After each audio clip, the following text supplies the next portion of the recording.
Kiel Gerhard, is that you? Yes, hey. Okay. My Skype recorder says recording a call, and the recording file size is getting larger and larger by the second. So Hmm. that's a good thing. We're not going to have any problems with that this show. I guess I'd like to go to 8:15. I will try to shut up on my talking time to give you more time to talk. One thing I do need to ask you though, could you please tell me your websites again so I can get them up on my screen here and use them as a guide? What websites you got? Yeah, it's Kyle's Healing, Kiel, Okay, and then healing.com. okay, and I believe you had another one somewhere. Oh wait, I think I spelled it wrong. Oh, here it is. Kyle's Healing with the Sun. Okay, and the other site you had another one, something about oils, was it? Yeah, it's Back to Nature Oils. That's on Facebook. I don't know if that's a website anymore. No, it is. Backtonatureoils.com. I just clicked there. Okay, so without further ado, I guess all the stuff that I gave you in your little intro to tell your life story, what you experienced from a primary source standpoint that got you to do the things that you do, and sell the things that you sell, and offer the services that you offer, you got the floor. Oh, great.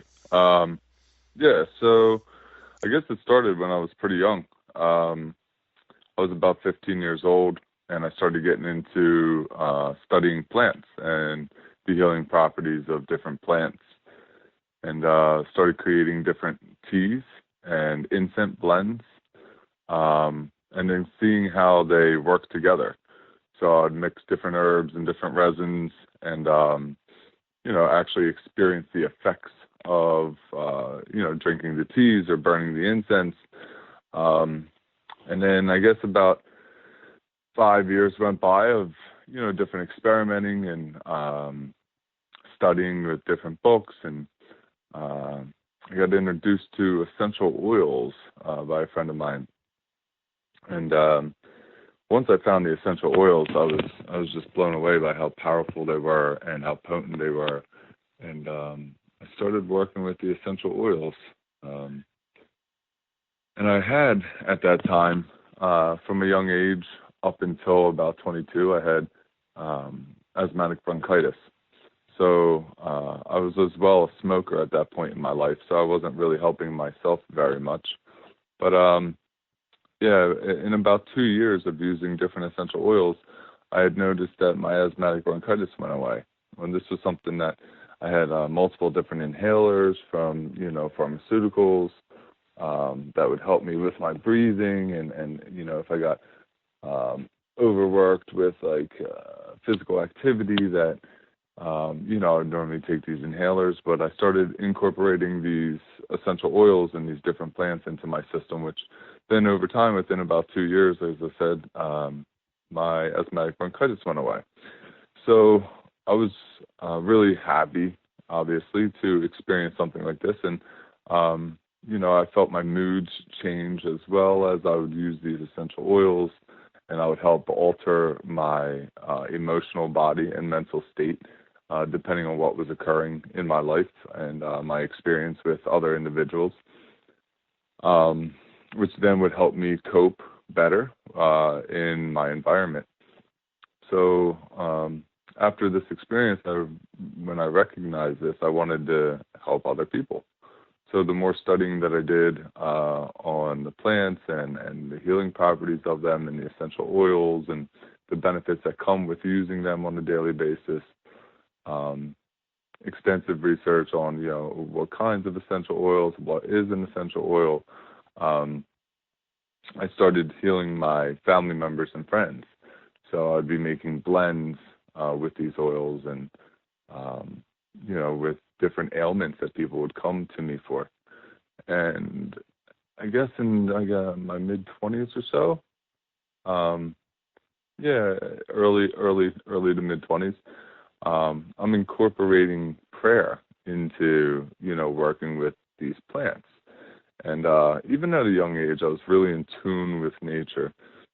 So what would happen would be, I'd have these connections with these plants or these relationships with the spirit of these plants, and then they as well would be working with me, the spirit of these plants, as I would be helping other people, and then through that good intention and through that prayer, um, I would see these results occur. So as I developed my connection to nature and these plants and the spirit, and learned just multiple different facets and avenues of spiritual living, I would take that with me and incorporate that into the things that I would be doing for people. And I guess it was, well, not I guess, on my 28th birthday, a little before my 28th birthday, as a matter of fact, I had an experience at a festival where my whole life started to change. The actions that I was taking and the choices that I was making started to change, and I wasn't doing these things that weren't serving me so much. And I speak of like smoking, cigarettes and smoking, the other stuff, and drinking, and mind-altering substances throughout my teenage years into my 20s, and experiencing that for a while, and being intoxicated. All these choices that my environment kind of played a role in as well, started changing in an instant. And at that time in my life, I was doing yoga. I was doing a lot of yoga and meditation, but I was also using these different substances to kind of get away, as some people would say, from your experience in life, and what your environment and social media and media and TV and all these things kind of like instill into the brainwaves of your existence. So when this experience happened, I was doing yoga just randomly, it felt like. And I had no control of my body. It seemed that every 20 minutes I ended up doing sun salutations in different areas of the festival. I was actually exhausted by how much I was doing these postures and moving around the festival throughout the weekend. My physical body was literally being moved around and positioned differently as this weekend went by.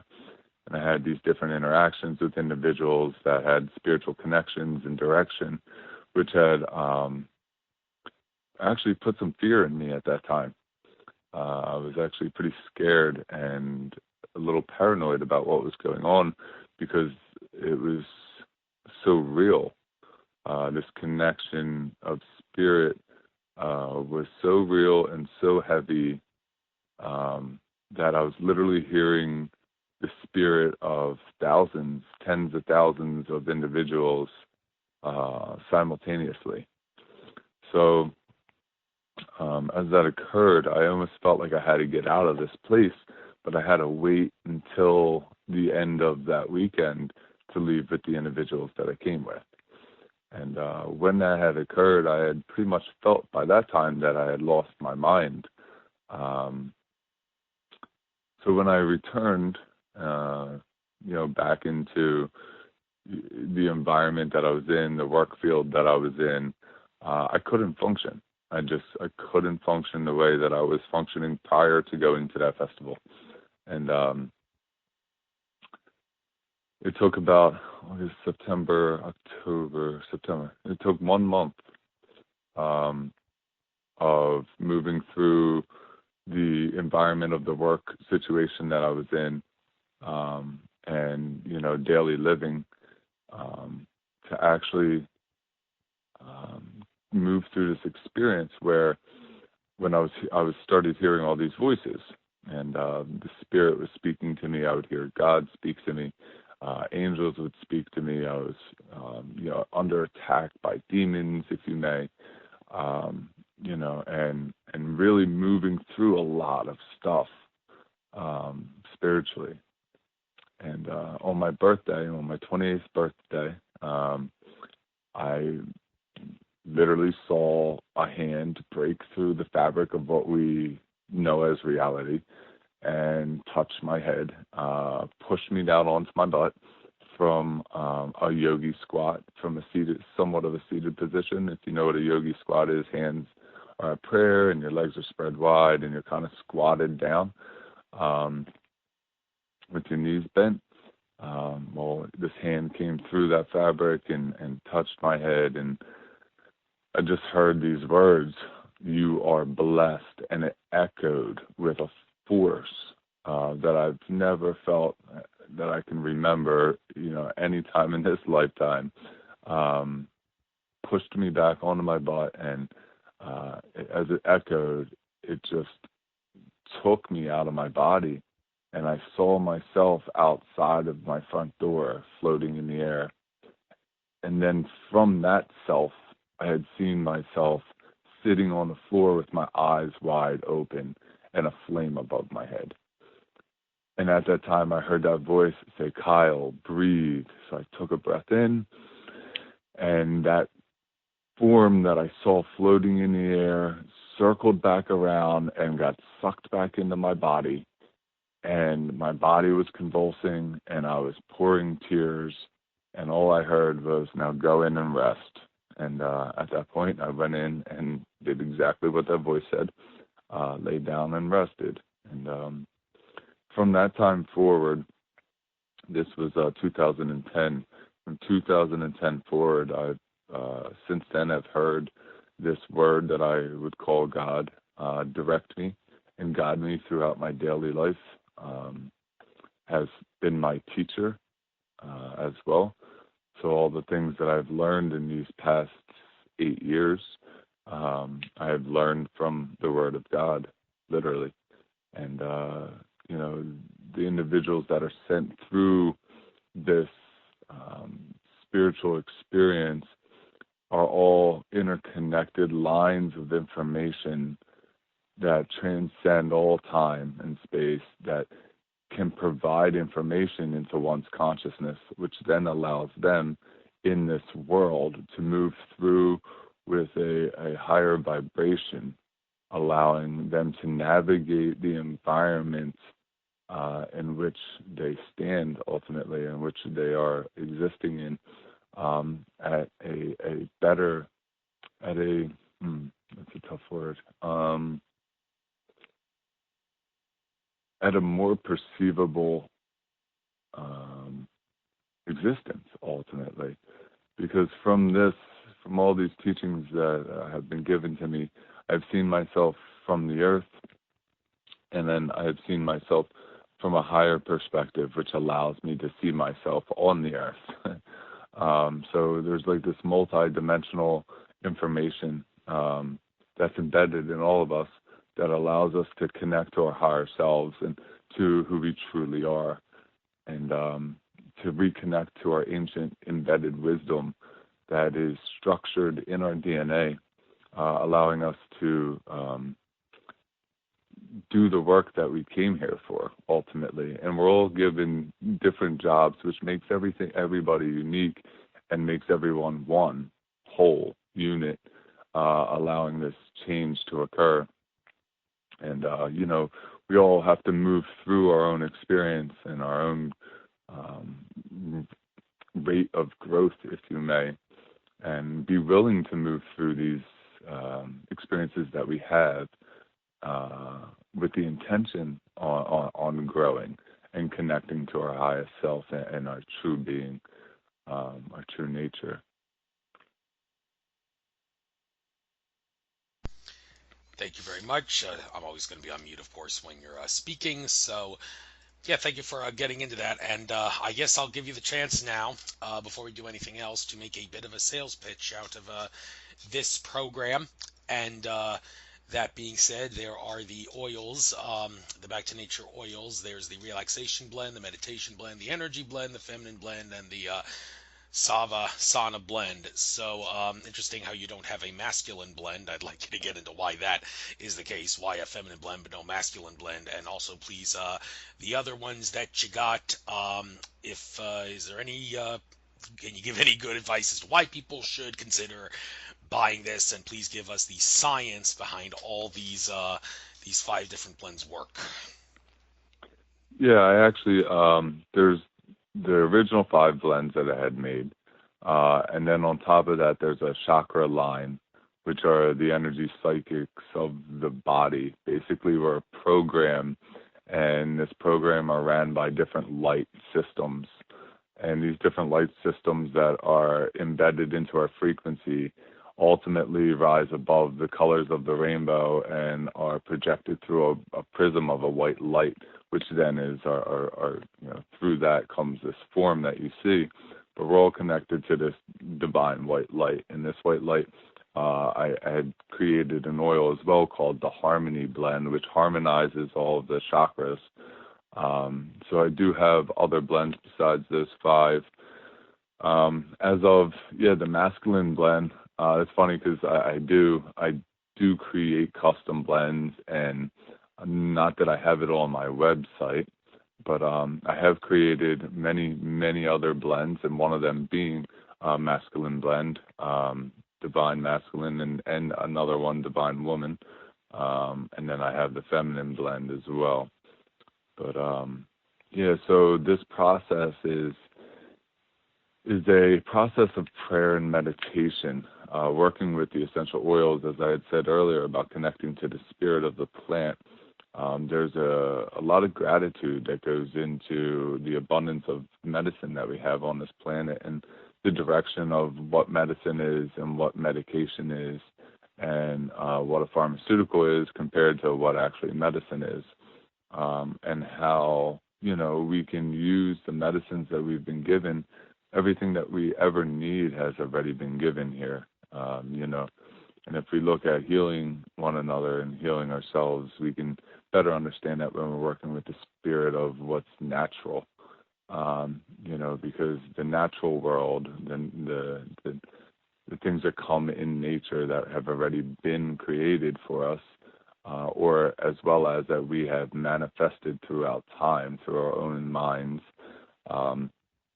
When we connect to that spirit and to that plant, it raises the vibration of it. It's almost like recognizing something. It's when you pay attention, literally the words paying attention. It's literally you're extending your energy out. You're paying your energy to attention to something else, and that gives it more energy. So ultimately, when I sit with these essential oils, I take notice to the plants and I bless the plants, and I thank the plant for its information that's embedded into the DNA. Its design is perfect, and it's been made, for us to use. So when you send that gratitude into that plant and that recognition into it, then that frequency jumps up, as well as the vessels, the bottles. When we look at a vessel, it contains something, or in my case, I'm putting something in these vessels that ultimately will contain something when I'm finished. And this vessel is created through sand and fire. So when we come into the elemental range of the natural world, we look at these two elements, earth and fire, and again, we recognize them, we pay attention to them, we give thanks for them. We see, the alchemy that occurs through the sand and the fire, which then we are given, which then we can carry the oil from one to another and pass it around and share it. And, I find that to be a very beautiful thing, to be able to share the medicine, And with that being said, I sit with these oils and I pray. And as I said, give thanks and blend these oils, counting each drop that goes in every bottle that I make. So there's a lot of attention that gets placed into every drop, and we look at the drops, and how plants hold many molecules per drop. And there's a process of embodying these molecules with light, and that process is a filling. And as we fill each individual drop that enters into the bottle, each bottle that I make, and count each drop, then again, there's so much focus, there's so much attention and so much light that's going into each product that it increases and enhances the ability to heal, oneself, as well as it increases the energy of the already embedded knowledge, the actually the wisdom that's in that plant. Now, at this time in the world, we have science that has been able to prove through chemistry on these different healing properties. But before, we innately had this information in us, and the plants would share it with us. We kind of studied the plant, and the plant studied us, and then we traded and exchanged information. Through inhalation and through absorption of essential oils, we're actually taking in that information as we inhale, and it actually absorbs into our blood, which then eventually hits the brain, and then the receptors in the brain start firing off, telling our bodies, our minds, our emotions, how to process that information and help us heal. So that's my process with the essential oils. And I do make custom blends as well. When people call me, they say, hey, I have, this going on, what would you suggest? Well, I would sit down, I would meditate, and then I would create a blend for that individual, specifically designed for that individual.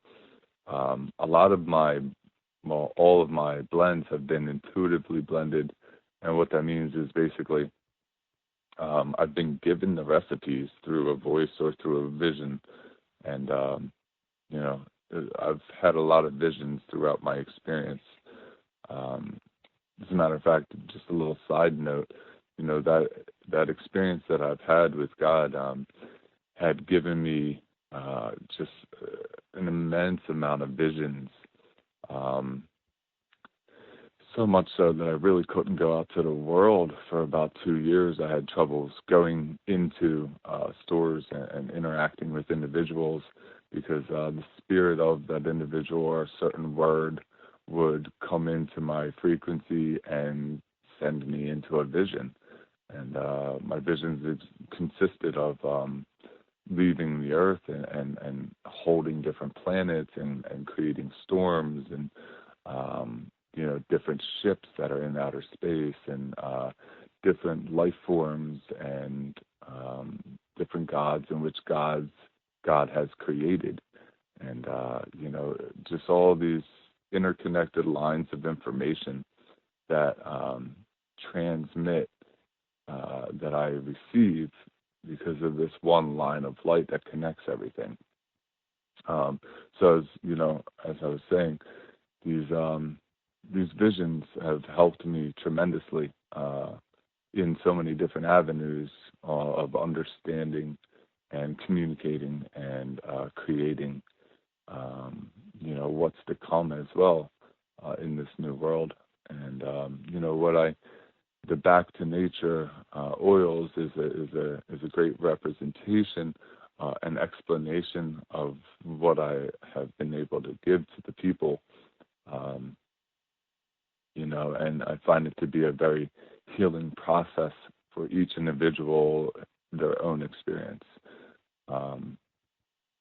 To get back to the essential oils, so that's my process with the essential oils and making them.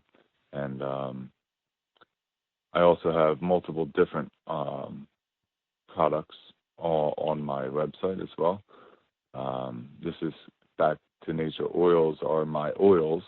And what I did was I expanded that Back to Nature oils out because of the many different gifts that I've been given, and just simply named it Kiel's Healing, and that's KIEL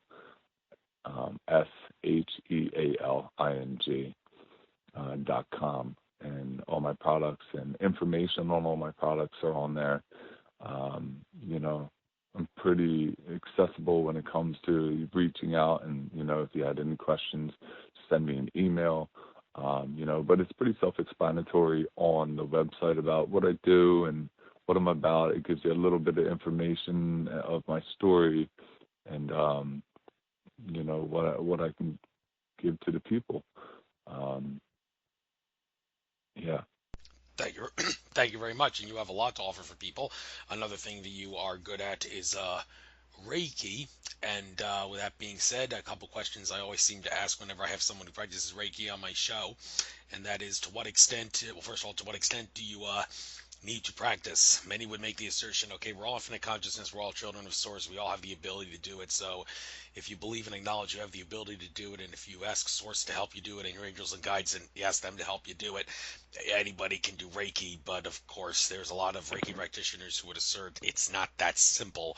It actually is something that you need to practice, like it or not, because it's not that easy. It takes a little effort. It takes a little um, you got to do some practice to become one with source, to be able to do the things that Reiki healers can do and Reiki masters can do. And specifically when it comes to what kind of healing or checking, I should also say, like some Reiki masters are not so much healers as they are people who can just check on the conditions you have and explain to you what caused them. Like I was at a spiritual retreat of sorts in the Toronto area with Franco de Nicola, and I got the worst headache ever on the left side of my head, which is in contrast to most migraines and headaches that I get, which were on the right side of my head. This one was on the left, and I asked someone who said he knew Reiki to check on me. He didn't have any abilities apparently to heal me, but he said that it was caused by the very high energies of all the things that were going on at that spiritual retreat.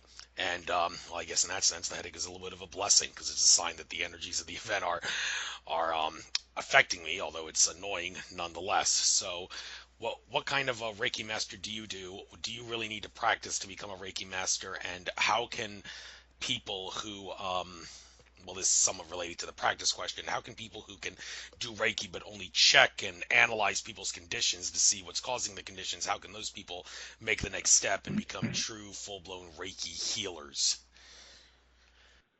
Well, all right. So there's definitely multiple questions and multiple ways to go about answering this. But so in my case, um,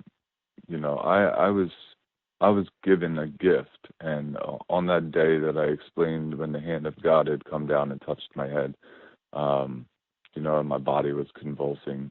Um, it took these 8 years of having multiple different experiences where the energy or the downloads that would occur in my system would literally send me into convulsions and, kind of shove me in a certain direction, if you may.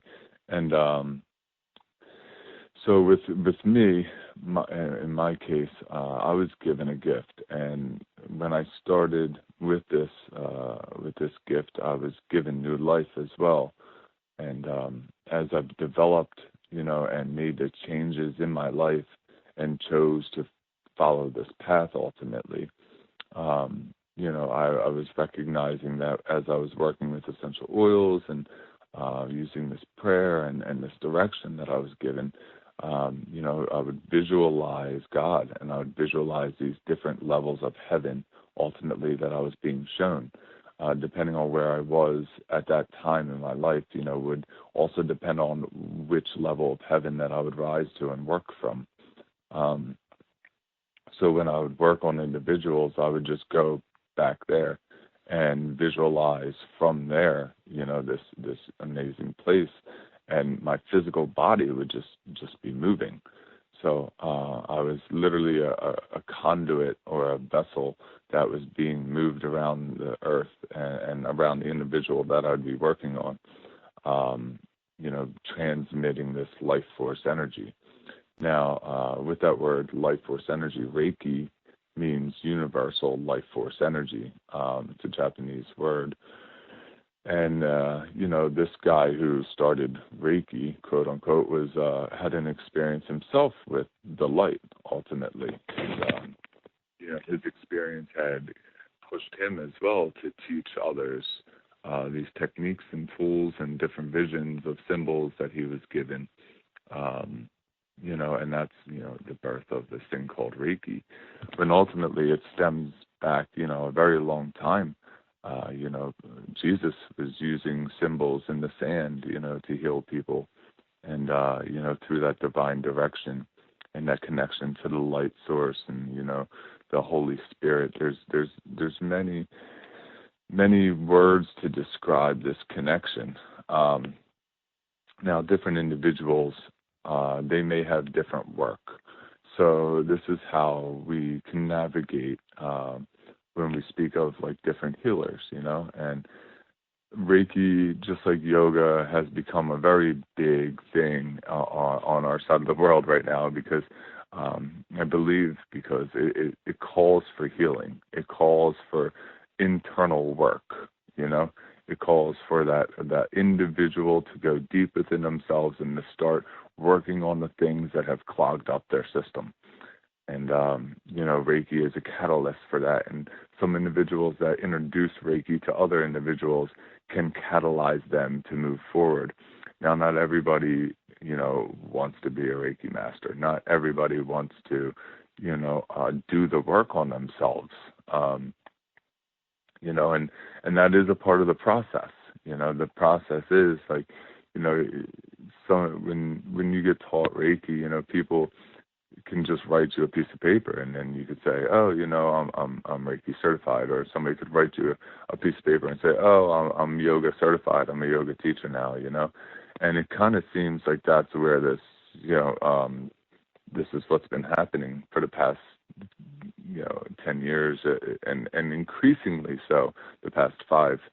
But that also is a cry out to help individuals. If you look at the energy itself, it's telling you that people want to help and that people are looking to heal.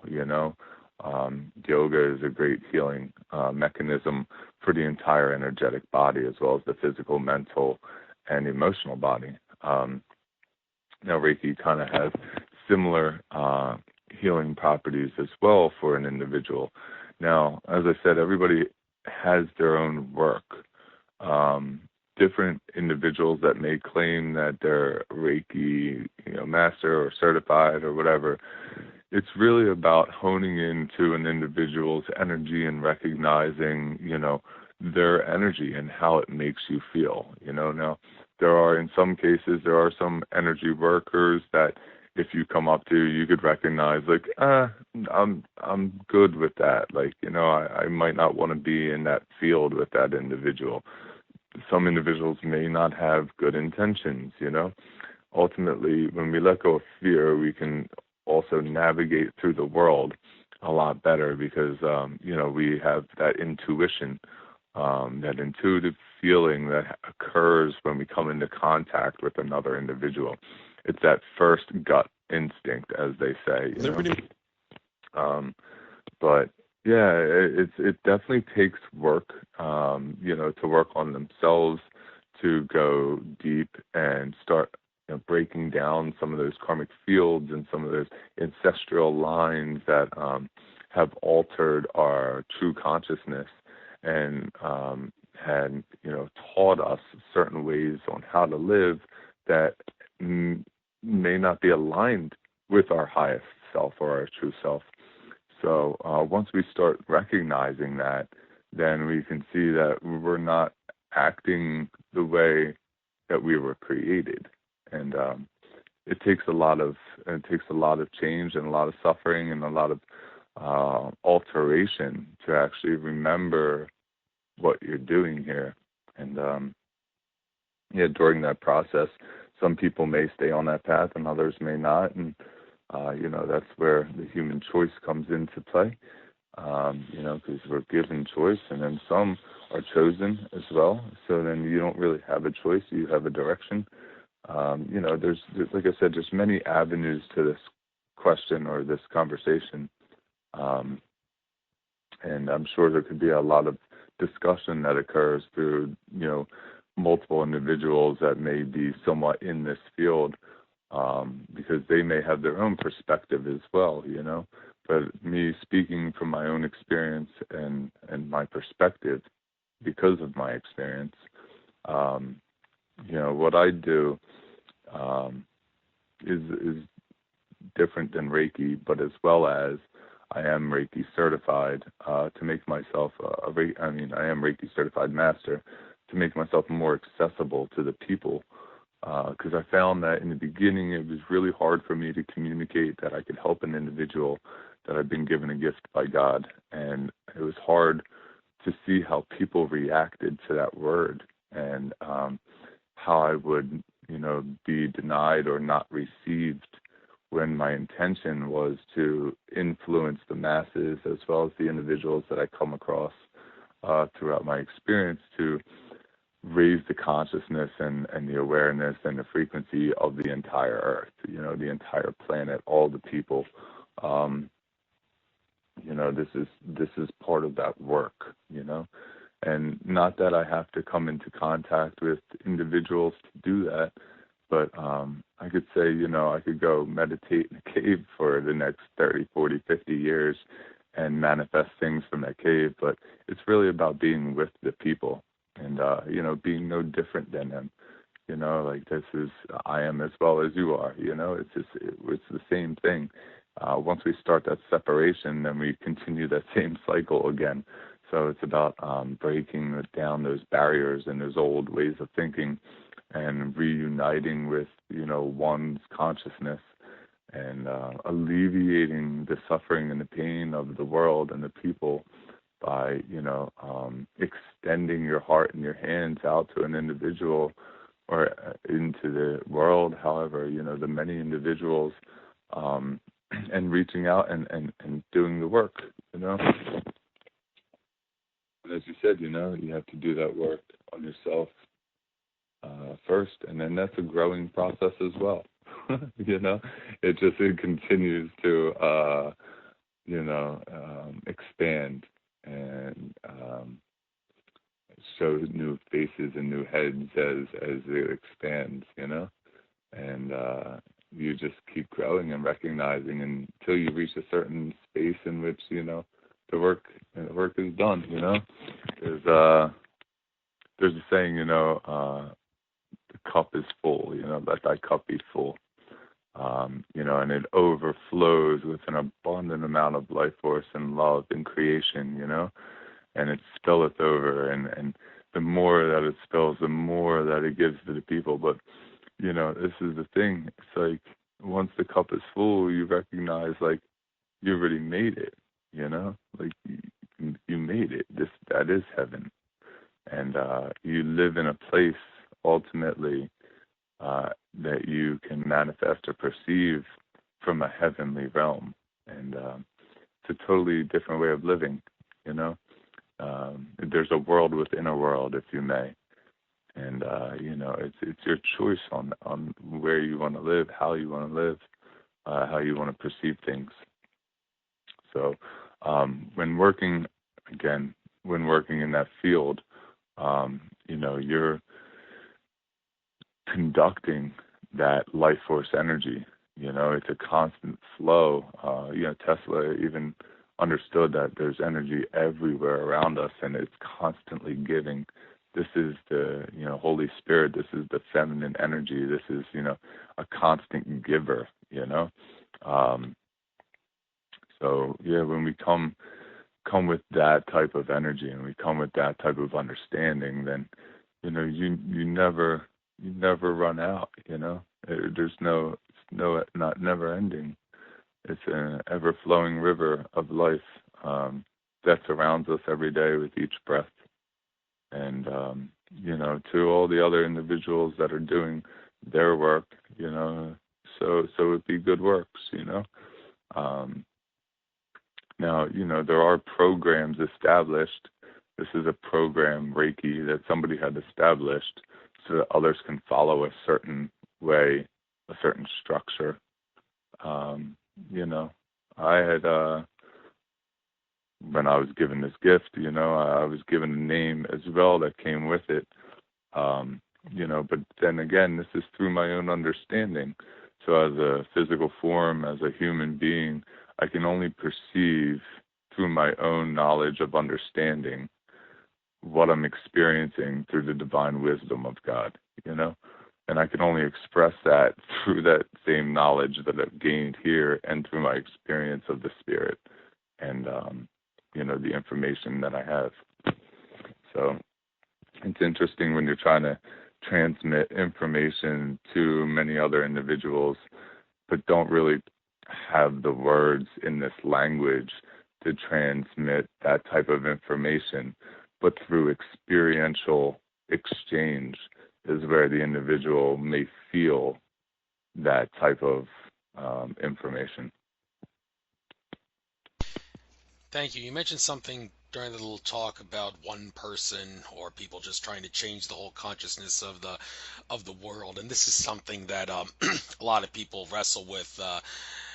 Brad Johnson, Channels of Dronas, he has said quite a few times, I've heard him say the whole concept that don't assume that you can change the world being one single individual. Well, don't even think that you can do that, because it can't be done. You are your infinite consciousness, but as far as the construct of reality goes, you are a drop in the bucket in regards to what the things you can do that can affect reality. Granted, there are exceptional cases like Edward Snowden and all that, but even that doesn't really change the world, if you will. A lot of people continue to stay apathetic even after he released the stuff he did. But this ties in a lot to what I do.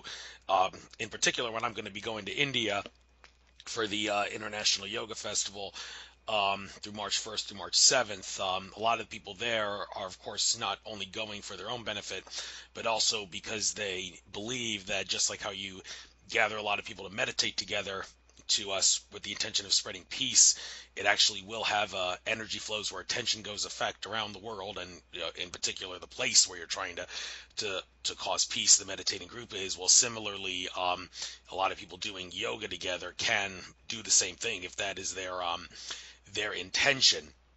Now, people have talked about how different people have different capacity by which they can change the world with their actions. Like Cliff High, the Webbot guy, has said a couple times that David Icke would be the individual who on planet Earth right now who would have, based on the things he has done and the things he does do, the greatest ability to affect the world with his material, and consequently, if the powers that be were to kill him, the the disturbance in the force that would be caused by killing him, which would actually hurt the dark side and help the good side, would be more tremendous if they killed David Icke, more so than they killed anybody else in the truth movement, because he, well, he seems to be the one who has harnessed his consciousness to overpower the system better than anybody on Earth. So, in general, when you talk about giving bits of pieces and advice to people who want to have the ability to change the world for the better, even though they acknowledge I'm just one person and it's just a drop in the bucket, I can't really do it, but I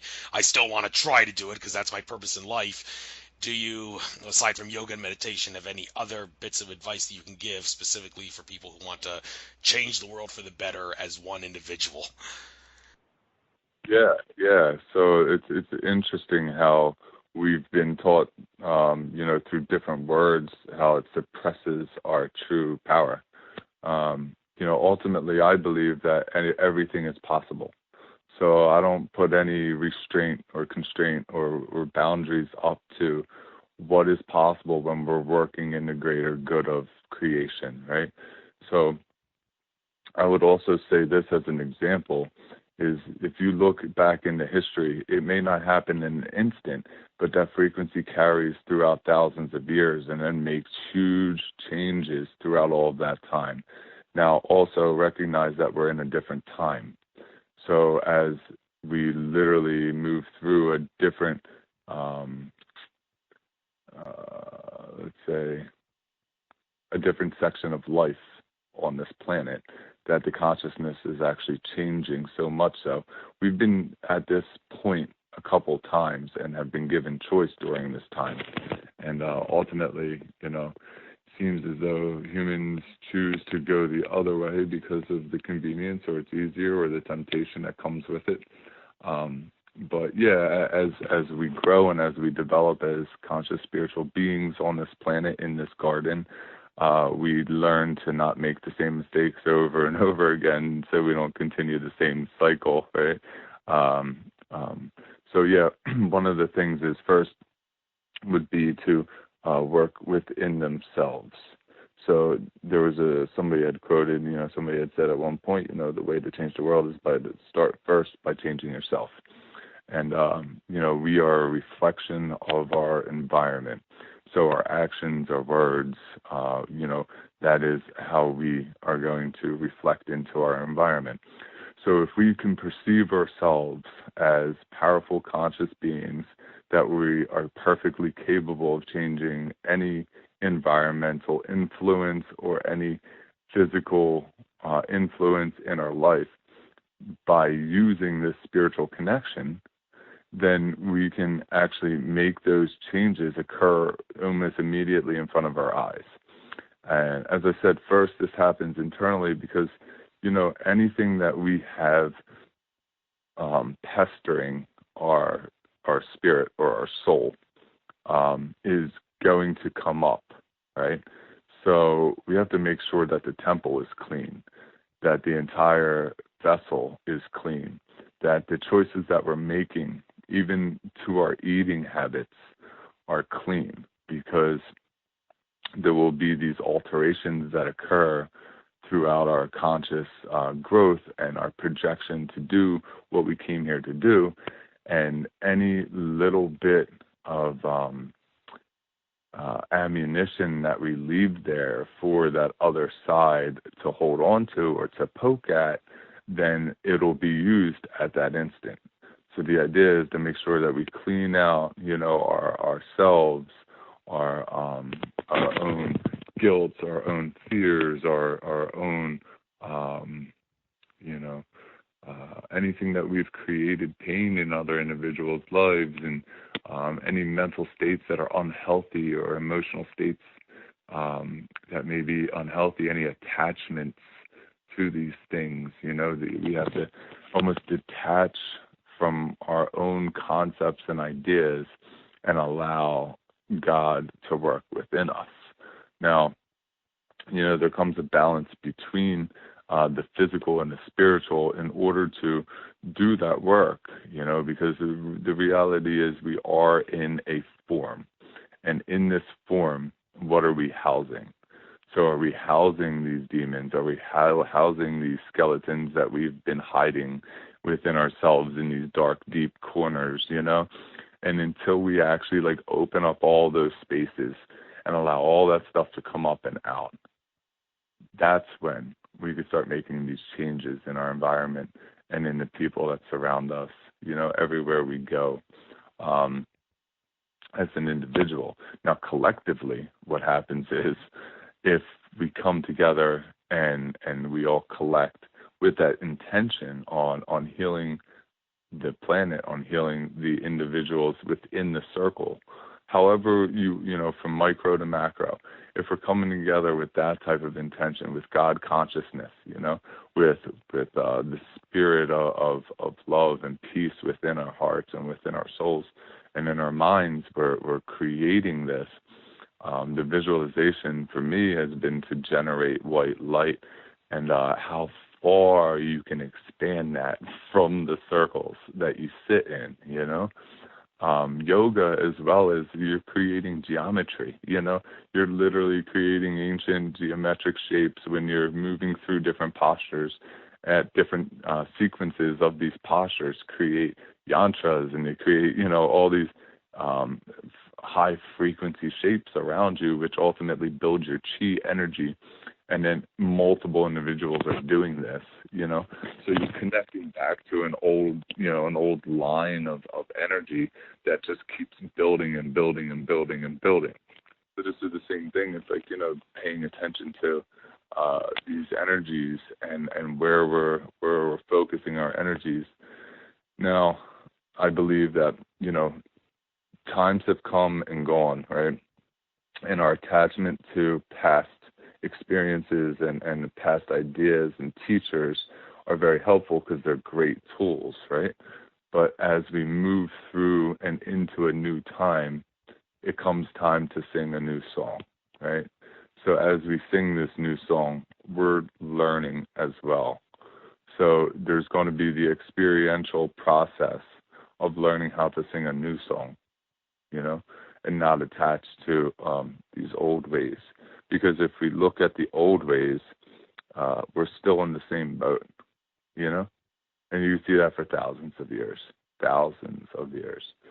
Somehow the form, the being is still carrying some of those energies throughout the conscious collective. So we have to change something. Like, we can't keep doing the same thing. So something new has to occur, right? And that could be within ourselves as well, that new life, you know?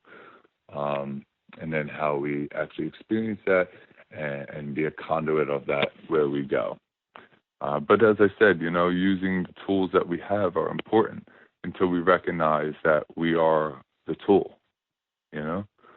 And then from that point forward, you know, we shall see, right? Yes, we shall see what is what is going to happen. And in regards to what we are supposed to be seeing in the upcoming year, it seems that the word on the street is that 2018 will be a year where humanity will be able to trust its intuition more so than it will in the past. The whole concept of go with your gut over your head, and if you have to choose between going with your gut and going with your heart, then by all means go with the heart. But going with the gut is, of course, better than going with the head. Although heart trumps gut anyway. But anyhow, this idea of improving intuition throughout the course of the year, that's what our consciousness is mainly going to entail. And you got to be able to trust your intuition. Can you perhaps give any general advice to the listeners on how they can better trust their intuition to make sure that 2018, the year of the Earth Dog in the Chinese calendar, will be a year where intuition can be trusted, and how to make the most of it? Yeah, so trust is huge, first off, right? So this is, again, I see a lot of things as tools, right? Trust is one of the main tools that we need in the spiritual living growth. You know, trust that, first off, that we will be carried through, right? And even if this is our own intuition that is carrying us through, we have to recognize that we have to trust it, that any bit of doubt is leaving that space open for the other side to attack, right? So trusting our intuition is really important. One of the ways that we can do this is first, you know, obviously by practicing that, right? So taking the opportunities to make those choices or to feel what's actually occurring. So feeling is a huge part of intuition. So as we move through different environmental situations or interactions with individuals, that intuition, you will feel that. Like, you feel the energy of that come to you.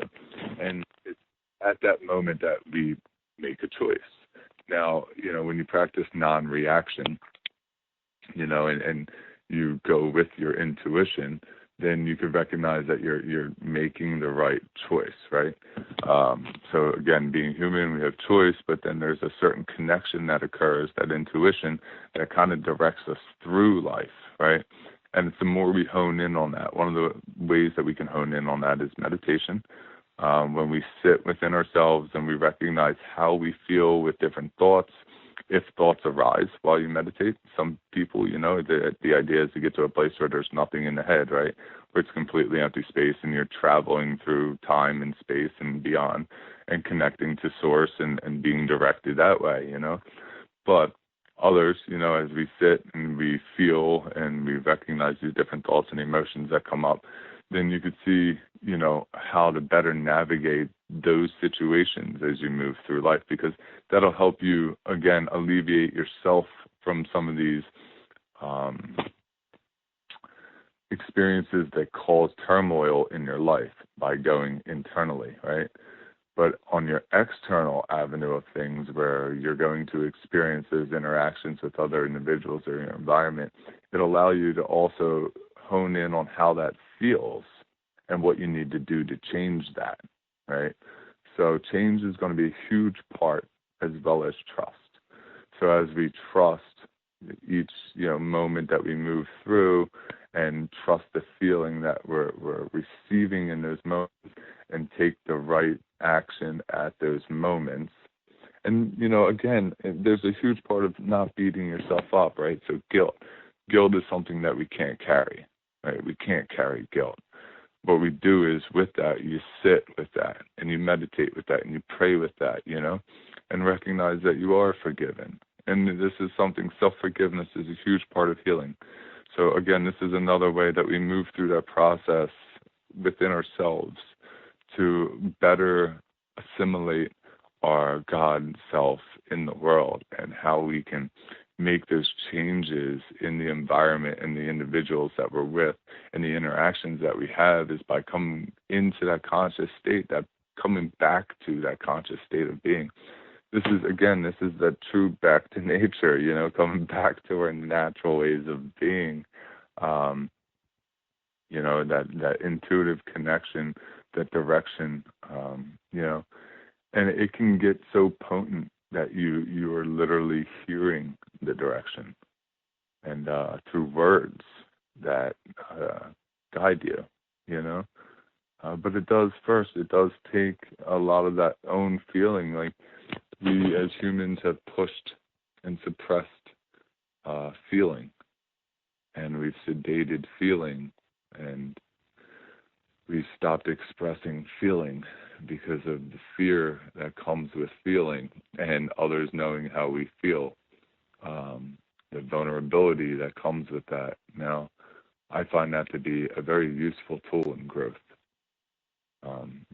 Other individuals can perceive it how they will, but I will tell you that that is a very useful tool in growth, and that when you build community and you come together and you communicate, you all recognize that you're facing very similar things, and you may be perceiving it slightly different. And through those different perceptions, one's other perception may help you better navigate the experience that you're having through that open communication and being vulnerable, which then you could recognize that same thing, that self-forgiveness and awareness and, that guilt-free kind of thing where we can live free. We weren't made to live and suffer. That isn't our purpose of life. We suffer through our own choices and actions that we take. But yeah, intuitively, if we move through these different experiences and we use the different tools that I've explained, then you can navigate it so much so that you become freer and freer. Thank you. Let's maybe go for another 15, 20 minutes, and then we'll call it a night. Looking on your website here, one of the things, product services and all, is Himalayan retreats. Now, I guess this kind of ties in. I should probably ask you about this, what this is all about, because I'm, of course, going to be going to that area for the International Yoga Festival in northern India on the banks of the Ganges, which is not in the Himalayas, but in the lap of the Himalayas. I don't think it's very high above sea level, so I don't think I really need to bring a lot of heavy clothing. It should be relatively warm and no cooler than 55 degrees at night. But these Himalayan retreats that you go on, where specifically are they, and what is it about the Himalayas? I mean, it's got Mount Everest and K2, which are the number one and number two highest mountains in the world, respectively. Not counting all those mountains that have a lot of that are underwater, like Mauna Kea and Mauna Loa in Hawaii. Those would be taller, but that's kind of beside the point. Anyhow, what is it about the Himalayas that makes it such a unique place to go to, and why of that of all places to do retreats? So yeah, that is really interesting, Andrew. So last year, I had been directed to go to India through the spirit, and with my fiance, we both heard this direction through meditation, and at that time, I had never been out of the country before, and I had left everything behind, dropped the house that I was in, put all my stuff in the storage, and got the backpack and set the backpack up for the Himalayas. And ultimately, we went to the same place that you're going to, Rishikesh. And, we stayed in Rishikesh multiple times, I would say probably for a total of, about a month and a half almost, between traveling around that northern area of the Himalayas and hiking different mountains, but also right outside of Rishikesh, we stayed on a mountain, about a 4,000-foot mountain that stares down at the Ganga and stares at the town of Rishikesh, actually. We stayed up there in a tent on this property, yeah, and just meditating and doing yoga. Um, we also went to a Kriya Yoga ashram out there for about 17 days, and it was a very amazing trip, but it was also very interesting, being so when you go to the spiritual epicenter, you kind of have some type of expectations, and as much as I let go of any of my expectations, there's still some of that resonates when you go out there. And some of the things that I've seen out there were really uh, painful to the heart. And the disrespect to the earth, and the disconnection to the spirit. It's much so like following a routine, but not taking the actions of that routine, from which I saw out there. So many people talk that talk, but they don't take that action. They just follow this program and then don't actually follow the program, I guess you could say. For instance, for an example, I had this guy, he would bless the earth every morning, sacred earth, blessed mama, and then he would lift his hands up and he would say his prayers, and then he would light a cigarette and he would crumble up the trash from his cigarette pack and throw it right back onto the earth. And that was a disconnect for me. That was like something isn't triggering in this individual's brain. And then when you look all around, it's happening all around. So there's a huge disconnect. It's a beautiful area. The Ganga is, it's a turquoise, beautiful blue, but as it goes further downstream from all the people polluting, it gets worse and worse and worse. You'll see people bathing in those rivers and throwing their trash in the rivers as well. There's a new program happening there called Clean Himalaya, which, they have a hard time getting rid of trash. So, they don't really know how to do it because there's no program there, because it wasn't, a very developed area. So they're working on it, but, they just started working on it. Now, the way that I got into the Himalayan retreat is that, we were pretty much in the Himalayas for 3 months, and backpacking and bussing around and picking up rides and, moving all around the Uttarakhand province up there and the border of Tibet and India. And we went in January and February and left at the end of March. And yeah, we were there for the yoga festival as well last year. And although we didn't go to the yoga festival because we were up in the Himalayas hiking, but yeah, we were there with Muji and a lot of different energies that came down into that area. A lot of healings called for that area right now because of, I believe, that disconnect. And a lot of individuals, Westerners, are coming and doing some work as well for themselves, but it's building energy there, which is important. It's, again, a beautiful place. You could literally see the light emanating off the mountains. It's a very high energy area. So we did this hike through the Himalayas, and we come out, and we stayed at this resort right outside of a tiger preserve, and not too far out of the tiger preserve, I guess you could say. And I ended up talking to this man who owns this resort, and ended up being his healer for the next 2 weeks. And he took us, from his one resort to another resort he was building in the tiger preserve. And, we stayed there, and he brought a cook with him and cooked us food and, gave us shelter. And, I'd go down and watch him and his guys work on these buildings that they were building. And we built this relationship. And he is a businessman, he's creating these different resorts throughout India, and beautiful little homes with, shower head, big rain shower heads and marble floors and nice comfy beds and, all the amenities of a Western world, in a really beautiful area. So we came up with this program for the Himalayan retreat. And, there's multiple different things that we do on this Himalayan retreat, But I teach yoga on a daily basis, and we do meditation. Um, I work on about 5 people a day is a part of this package. And there's botany walks and river walks and safari rides that happen on this Himalayan retreat that I offer.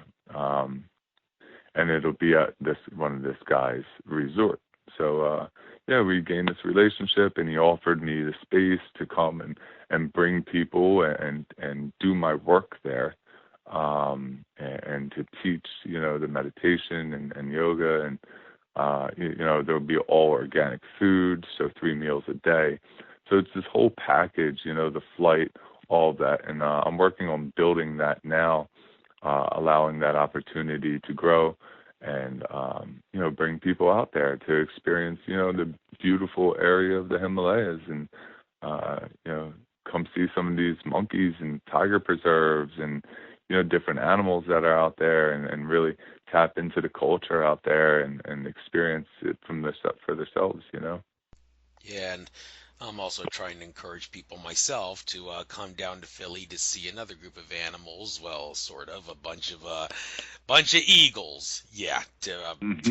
yeah, you know what I'm talking about. Yes, and with that being said, I've been making a big stink about for the past couple weeks. About the Eagles winning the Super Bowl and how it actually could be a good thing for the world if that were to happen. I mean, people say NFL football it's has such a bad reputation, and the only thing it's good for is bread and circus, and diverting people from important things in life. Not to mention the games are rigged and all, and there is some evidence that the Eagles championship was scripted, but hey, let's enjoy it nonetheless. But anyhow, I was always saying to people, if you know it's good for you, root for the Eagles and not the Patriots, because one, you got the Eagles, a team of characters with character that have been decimated by injuries but held together through love and brotherhood and compassion. And the Patriots, all they do is win, win, win, and cheat, cheat, cheat, cheat. I mean, and the team Mm. colors, you got the Eagles, which is green, which is the color of the heart chakra, and the Patriots, you got red, white, and blue. And don't let those colors fool you. It's actually not a good thing that the American flag and also the Union Jack, the British flag, and some other flags for that matter are red, white, and blue. The colors red and blue together actually create a consciousness imbalance, and that's all the more reason why the powers that be have put red and blue lights on the top of police cars to keep the police in a state of consciousness imbalance, which increases the chances of being tyrannical. So the Patriots beating, I mean, excuse me, the Eagles beating the Patriots is a good thing in that sense, because people will see more green now, and that'll spread love better. I mean, it's kind of like got an American Revolution feel, with the Eagles symbolizing the colonists and the Patriots being the like the British Empire, in this case, the evil empire of sports. But the parade that's going to be happening tomorrow, I'm going to be there. There's going to be like 3 or 4 million people. It may actually challenge the Cubs parade in 2016 for being the largest gathering of humans for any sports victory event ever. Big gatherings, of course, as we discussed earlier, can have a big effect on human consciousness. Like, you get a lot of people meditating together and doing yoga together. It's going to cause a big consciousness expansion for the benefit of the world, if that's the intention of everybody there. I mean, I don't know what percentage of the people that are going to be at the parade down there are actually going to have an intent to utilize their presence at the parade to benefit the world, but there's going to be a lot of people watching the parade on TV, I'm sure. And this parade, even though NFL football has a bad rap for a lot of things, are there ways from a consciousness, love-based, spiritual perspective? Do you think this parade that's going to be happening in Philadelphia could actually help spread some love and bring the spirit of 1776 back to America, as I've been trying to push the past couple weeks? Yeah, well, I'm not the one to ask about this. I can tell you that.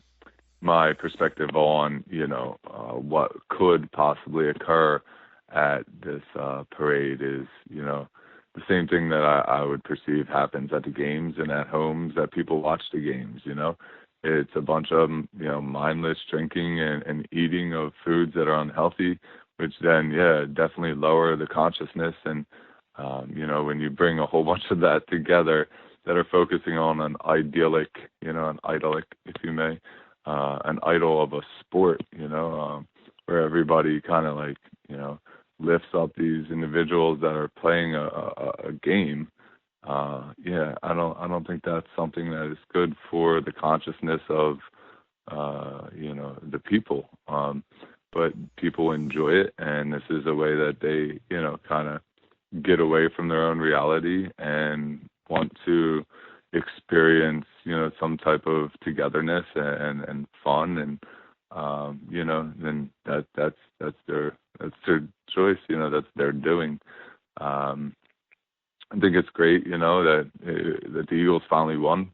They've been trying to win for years. I think it's, whether it's a managed thing where, they're kind of paid, or it's a gambling thing where, it's manipulated. Um, that's whatever that is as well. This is kind of the world, the environment that, the people choose to spend their energy and their time focusing on. So, this is what's being created. Um, I'm sure there'll be a lot of love and a lot of brotherhood and togetherness occurring, but I'm sure it'll be just as much, if not more, shenanigans going on. Within those 4, what did you say, million people, as well as the ones sitting at home watching it. It just gives people more of a reason to party and drink and eat food that isn't good for them. But like I said, I do think it would have been worse for the world if the Patriots had won. But anyhow, Yeah, yeah. yeah. All right. One I more agree. question. One more There is question. there is some type of Yeah. spiritual connection between the idea of the eagle and the Patriots, and I think that, yeah, it's a message as well, and that message is definitely received in gratitude, and I also feel as though, you do have some um, something, about you being right about that, because, yeah, I think the energy that comes with that is is a good messenger. It's also slightly manipulating, but yeah, you can perceive it, and it's heard. Mm. All right. One more question and we'll call tonight. Wild foraged medicinals. I want to talk about this for a bit.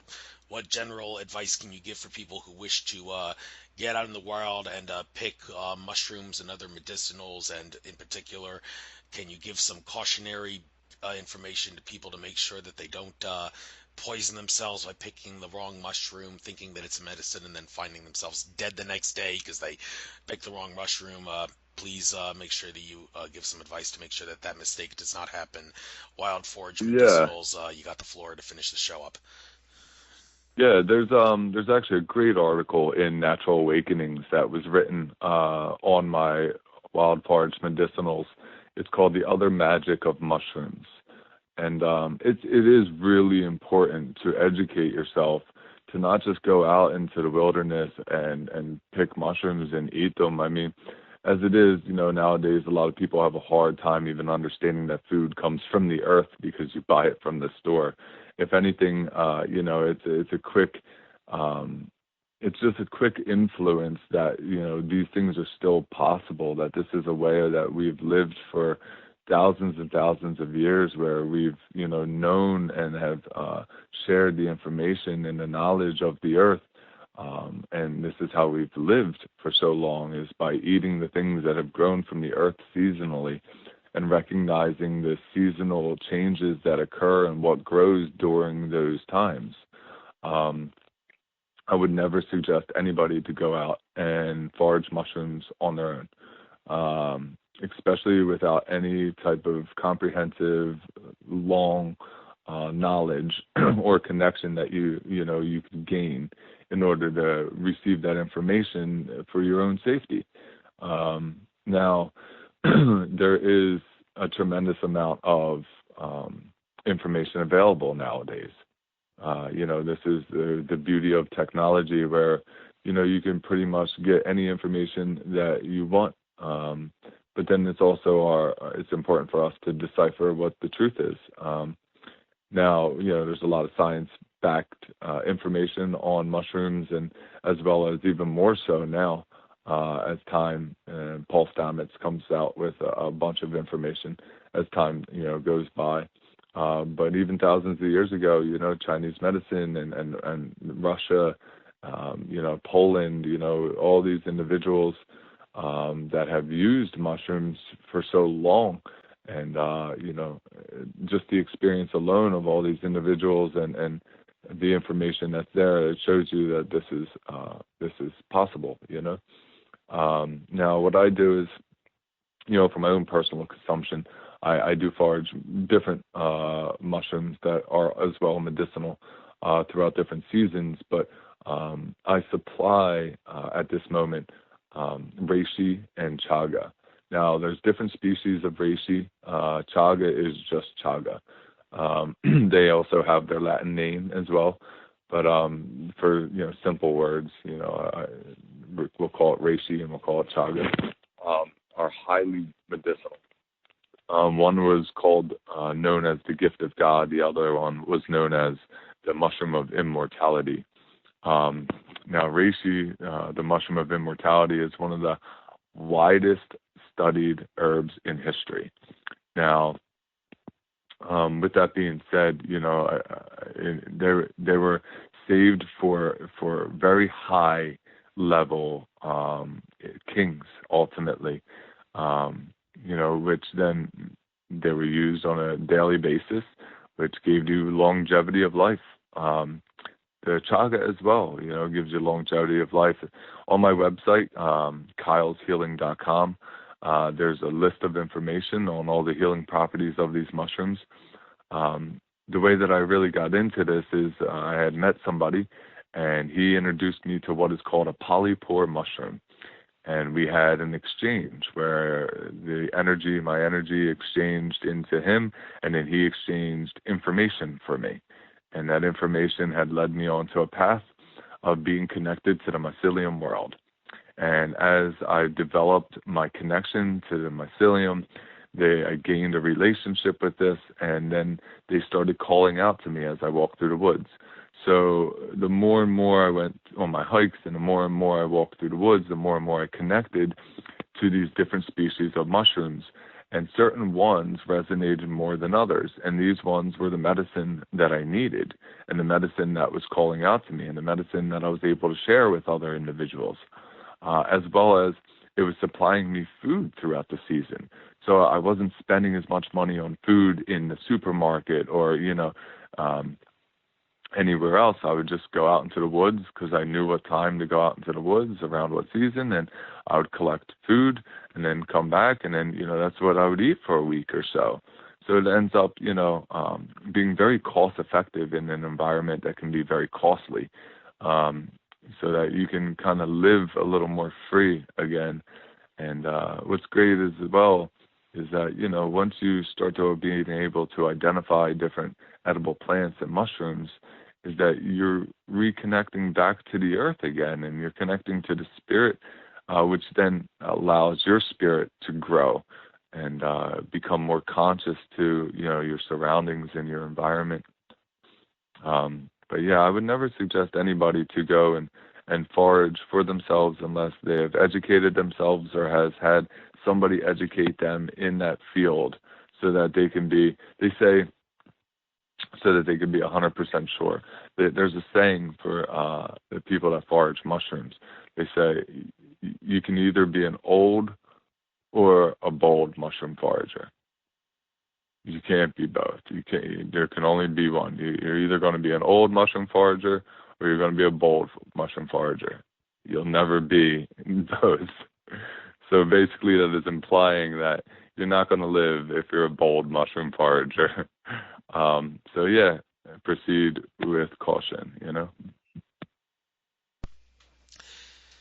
thank you very much, Kyle. Very good advice, very good information. The recording for this went well. I will try to upload this to YouTube.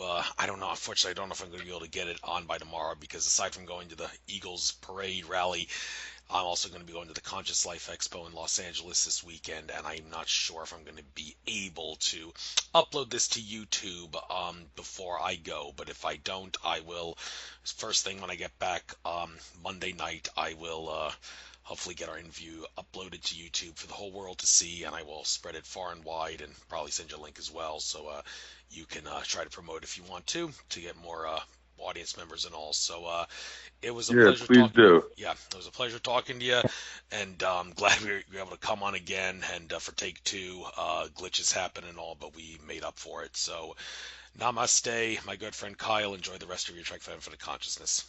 Take care. Hey, same to you, brother. Thanks. Bye bye.